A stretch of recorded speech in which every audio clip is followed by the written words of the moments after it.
ഇന്ത്യക്കാരെ വീണ്ടും തിരിച്ചയക്കാൻ US Chalakudy പോട്ടയിലെ federal ബാങ്കിൽ ജീവനക്കാരെ ബന്ദികളാക്കി കവർച്ച.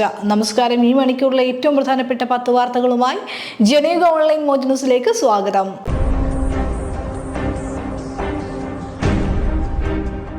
അനധികൃത കുടിയേറ്റക്കാരെന്ന് കണ്ടെത്തിയ ഇന്ത്യക്കാരെ വീണ്ടും തിരിച്ചയക്കാൻ യുഎസ് 119 പേരടങ്ങുന്ന ഇന്ത്യക്കാരുടെ രണ്ടാമത്തെ സംഘം നാളെയും മറ്റന്നാളുമായി ഇന്ത്യയിലെത്തുമെന്നാണ് റിപ്പോർട്ടുകൾ.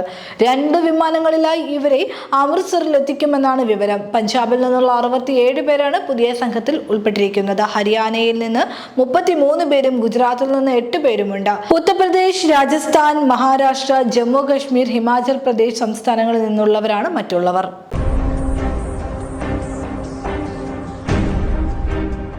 ചാലക്കുടി പോട്ടയിലെ ഫെഡറൽ ബാങ്കിൽ ജീവനക്കാരെ ബന്ദികളാക്കി കവർച്ച. 15 ലക്ഷം രൂപയാണ് കവർന്നത്.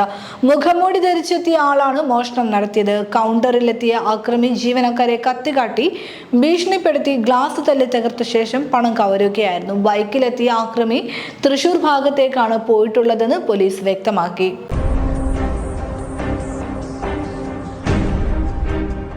അമേരിക്കൻ പ്രസിഡന്റ് ഡൊണാൾഡ് ട്രംപുമായുള്ള വാർത്താ സമ്മേളനത്തിനിടെ അദാനിക്കെതിരായ കേസിനെ കുറിച്ചുള്ള ചോദ്യത്തോട് അതൃപ്തിയോടെ പ്രതികരിച്ച് നരേന്ദ്രമോദി. വ്യക്തികൾക്കെതിരായ കേസല്ല 2 നേതാക്കൾ ചർച്ച ചെയ്യുന്നതെന്നായിരുന്നു മോദിയുടെ മറുപടി. ഏഷ്യയിലെ ഏറ്റവും ധനികരായ പ്രധാനമന്ത്രിയുടെ സുഹൃത്തായി അറിയപ്പെടുന്ന ഗൗതം അദാനിക്കെതിരായ കേസിൽ നടപടിയെടുക്കാൻ പ്രസിഡന്റ് ട്രംപിനോട് ആവശ്യപ്പെട്ടോ എന്നായിരുന്നു ചോദ്യം.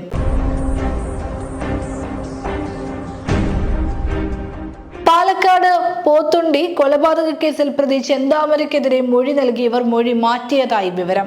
4 പേരാണ് മൊഴി മാറ്റിയത്. ചെന്താമരയെ പേടിച്ചാണ് മൊഴി മാറ്റിയതെന്നാണ് അന്വേഷണ സംഘത്തിന്റെ നിഗമനം. ഭാവിയിൽ മൊഴി മാറ്റാനുള്ള സാധ്യത കണക്കിലെടുത്ത് 8 പേരുടെ രഹസ്യമൊഴി രേഖപ്പെടുത്തും.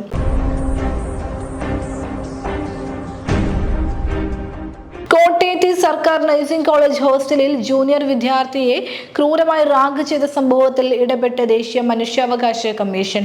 കേസിൽ ഇതുവരെ സ്വീകരിച്ച നടപടിയെക്കുറിച്ച് 10 ദിവസത്തിനുള്ളിൽ മറുപടി നൽകണമെന്ന് സംസ്ഥാന പോലീസ് മേധാവിക്ക് അയച്ച നോട്ടീസിൽ കമ്മീഷൻ വ്യക്തമാക്കി. പ്രഥമ ദൃഷ്ട്യാ മനുഷ്യാവകാശ ലംഘന സംഭവത്തിൽ നടന്നിട്ടുണ്ടെന്നാണ് കമ്മീഷന്റെ കണ്ടെത്തൽ.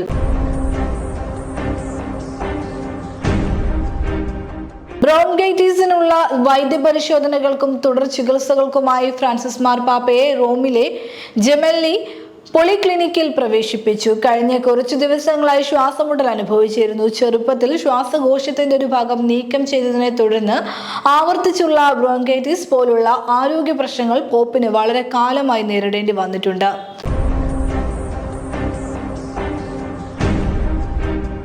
സിനിമാ മേഖലയിലെ സമരവുമായി ബന്ധപ്പെട്ട് നിർമ്മാതാവ് സുരേഷ് കുമാറിന്റെ കത്ത് സർക്കാരിന് ലഭിച്ചുവെന്ന് സംസ്ഥാന സാംസ്കാരിക വകുപ്പ് മന്ത്രി സജി ചെറിയാൻ.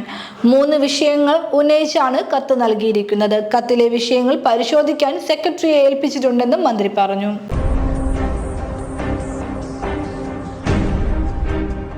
നടനും TVK അധ്യക്ഷനുമായ വിജയ്ക്ക് Y കാറ്റഗറി സുരക്ഷ ഏർപ്പെടുത്തി കേന്ദ്ര ആഭ്യന്തര മന്ത്രാലയം. 2 കമാൻഡോമാർ ഉൾപ്പെടെ 11 CRPF ഉദ്യോഗസ്ഥരടങ്ങുന്ന സംഘമായിരിക്കും സുരക്ഷാ ചുമതല നിർവഹിക്കുക. വിജയുടെ ചെന്നൈയിൽ നടക്കാനിരിക്കുന്ന റോഡ് ഷോയിൽ അദ്ദേഹത്തെ തല്ലണമെന്ന് നിർദ്ദേശിച്ചുകൊണ്ട് ചിലർ സോഷ്യൽ മീഡിയയിൽ പോസ്റ്റ് പങ്കുവച്ചിരുന്നു.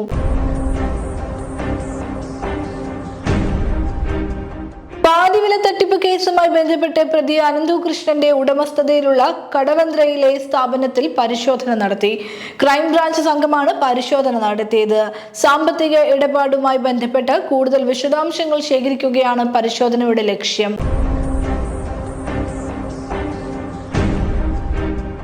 അസൈൻമെന്റ് എഴുതാനെന്ന പേരിൽ 16-കാരിയായ സഹപാഠിയെ വീട്ടിൽ കൊണ്ടുപോയി പീഡിപ്പിച്ച സംഭവത്തിൽ +2 വിദ്യാർത്ഥി പിടിയിൽ. ആലപ്പുഴ AN പുരം സ്വദേശി ശ്രീശങ്കറാണ് പിടിയിലായത്. മാസങ്ങൾക്ക് മുൻപ് സുഹൃത്തിനെ തോക്കു ചൂണ്ടി ഭീഷണിപ്പെടുത്തിയതിനും മർദ്ദിച്ചതിനും ഇയാൾക്കെതിരെ കേസെടുത്തിരുന്നു.